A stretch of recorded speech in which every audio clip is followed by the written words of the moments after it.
मैं आपसे कहना चाहता हूं और ख़ास करके पंडित कुलदीप शर्मा जी को आगाह करना चाहता हूं कि हरियाणा में आप 36 बिरादरी का कोई अगर आज लीडर है तो उसका नाम दीपेंद्र हुड्डा है। दीपेंद्र जी ने कोई ऐसा बयान नहीं दिया, वो बार बार बल्कि आप प्रेस में भी आए, प्रेस में भी बोला, खेद भी प्रकट किया, अगर किसी को कोई दिक्कत हुई हो तो मैं खेद प्रकट करता हूँ। उसके बाद कुलदीप शर्मा जो 24 घंटे श्रीमान भूपेंद्र हुड्डा की माला जपते थे, आपने वीडियो में देख लेना, बहुत वीडियो ऐसे हैं, मेरे पास भी आपके पास भी हैं, कि ये भगवान है हरियाणा, मेरे भगवान हैं। और पंचांग देखने का काम करते थे, जिसको पंचांग के बारे में कुछ भी ज्ञान ना हो, पतरा देखते थे कि मैंने चौधरी भूपेंद्र हुड्डा का पतरा देखा है और ये आने वाले सीएम बनेंगे, इस समय ये सीएम की शपथ लेंगे और इनसे बड़ा नेता हरियाणा क्या पूरे देश में नहीं है, ये मैंने स्वयं कहते सुना है। दुर्भाग्य की बात है, जब आदमी का व्यक्तिगत स्वार्थ पूरा ना हो तब उस व्यक्ति के खिलाफ बोलना, उनके पुत्र के खिलाफ बोलना। दीपेंद्र हुड्डा एक पुत्र के अलावा हरियाणा के राजनीतिक हैं और बड़े राजनीतिक हैं। कम उम्र में 5 बार सांसद बनना और हरियाणा की आवाज़ उठाना, किसान की, गरीब की, मजदूर की, पिछड़े की, अगड़े की, अगर कोई हरियाणा में आवाज़ उठाता तो उसका नाम दीपेंद्र हुड्डा है। मैंने बहुत नज़दीक से देखा इस परिवार को, आज तक उन्होंने किसी का बुरा नहीं सोचा।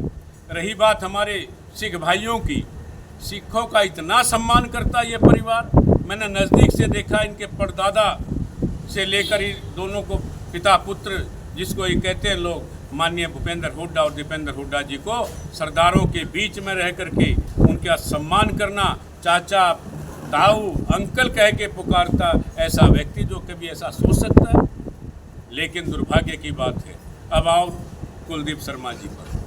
कुलदीप शर्मा जी ने क्या लाभ नहीं लिया जब ये बिल्कुल ख़त्म हो गए थे राजनीतिक, उसमें श्रीमान भूपेंद्र हुड्डा जी घर से लेके आए और टिकट दिया, एमएलए बनाया।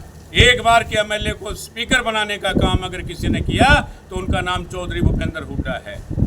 लेकिन मैं फिर कहना चाहता हूं, आपने करनाल में देखा हुआ, करनाल में एमपी का टिकट दिया पार्टी ने, तब दिया जब उन आज़ाद लड़ गए थे, 2 या 3% वोट मिले थे कुल। मेरे ख्याल में 25,000 वोट मिले होंगे, शायद उनके सुपुत्र लड़े थे या ये लड़े थे, कुल 25,000 वोट। और सबसे कम न्यूनतम वोट करनाल लोकसभा से, और बाद में तो हिंदुस्तान का रिकॉर्ड बना दिया। अरे उस व्यक्ति को पहचानो जिसने आपको घर से ले जा करके कन्नौर से विधायक बनाया, विधायक बनाने के बाद आपको स्पीकर बनाया, पहली बार के आप विधायक थे। तो क्या लगता है बीजेपी की चाल चल रही है इसमें? कहीं ना कहीं है, कोई न कोई षड्यंत्र है। और वो कहते हैं कि मैं तो पार्टी में निकालने का काम करता हूँ, मैं तो निकालने का काम करता हूं। उनसे पूछो आप 2005 में कहाँ थे, जब आपके पुत्र आजाद चुनाव लड़ा, तब आप कहाँ पर थे, किस जगह पर थे? आप हाशिए पे थे, कांग्रेस पार्टी निकाल दिया था। हाशिए पे जो व्यक्ति रहा हो उसको उठा करके हरियाणा में नंबर 2 बनाने का काम किसी ने किया तो भूपेंद्र हुड्डा साहब ने किया था। उनको शर्म आनी चाहिए थी। जो आदमी, जिस सज्जन कुमार जी की बात कर रहे हैं आप, उनके सुपुत्र की शादी सज्जन कुमार की कोठी में करने का काम कुलदीप शर्मा ने किया था। वो भूल गए, तब पंजाब याद नहीं आया, आज पंजाब याद आया। 4 सीट लग चुकी थी 2002 में, आरोप सिद्ध हो चुके थे। उसके बाद भी 2011 में अपने पुत्र की शादी सज्जन कुमार की कोठी पे करने का काम किया, और वो व्यक्ति आज ऐसे बोले तो ये माना जाए कि इनके पीछे कुछ ये बोल रहे हैं, क्या कारण है? लेकिन कहीं न कहीं इनके पीछे, चाहे भारतीय जनता पार्टी हो, चाहे कोई और लीडरशिप हो, इनके पीछे कोई न कोई व्यक्ति काम कर रहा है, कोई न कोई पार्टी काम कर रही है। कुलदीप शर्मा को सोचना चाहिए। वो कहते हैं मेरे से बड़ा विद्वान नहीं है, मेरे से बड़ा ज्योतिषी नहीं है, लेकिन आज वो ज्योतिष कहाँ गया उनका? कभी अपने ऊपर विचार नहीं किया, कभी अपना पंचांग देखने का काम नहीं किया, या हुड्डा साहब का ही पंचांग देखते रहे? तब कहाँ गए थे? स्टेज पे कह रहे थे, ये हाथ उठा के कहते थे कि ये भूपेंद्र हुड्डा हरियाणा का भविष्य है। आज भविष्य, आज उनके पुत्र के बारे में बात करते, CWC के से अध्यक्ष को चिट्ठी लिखते हैं। भूपेंद्र हुड्डा जी के कितना सहयोग उन्होंने किया है, सारी उम्र नहीं उतर सकता कुलदीप शर्मा पर।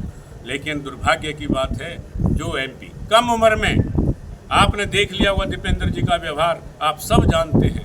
इतना शरीफ राजनीतिक मैंने अपने जीवन में नहीं देखा।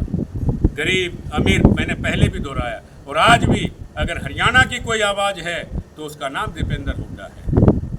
मैं कहना चाहता हूं आपके माध्यम से पूरे हरियाणा की जनता को, आप स्वयं देखते हैं भला बुरा, आप देख सकते हैं कि भाई दीपेंद्र किसी का बुरा सोच सकता है।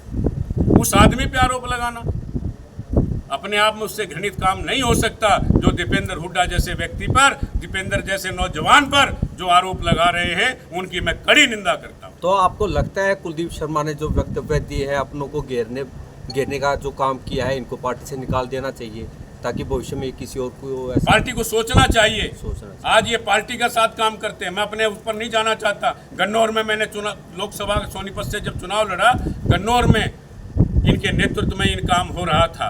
एक तरफ इनका दामाद वोट मांग रहा था भाजपा के, एक तरफ ये मेरे वोट मांगने का काम कर रहे थे। लेकिन मैं उन तथ्य में नहीं जाना चाहता, क्या काम हुआ क्या नहीं, वो तो वहाँ की गन्नौर की जनता जानती है। आप कभी गन्नौर पूछेंगे तो बता देंगे। महाराज जी, पंजाब के चुनाव सिर पे हैं, ऐसे दौर में कुलदीप शर्मा का अपने ही नेताओं की जिस तरह की घेराबंदी की है कहीं है, तभी तो मैं कह रहा हूँ इसमें कोई ना कोई षड्यंत्र है।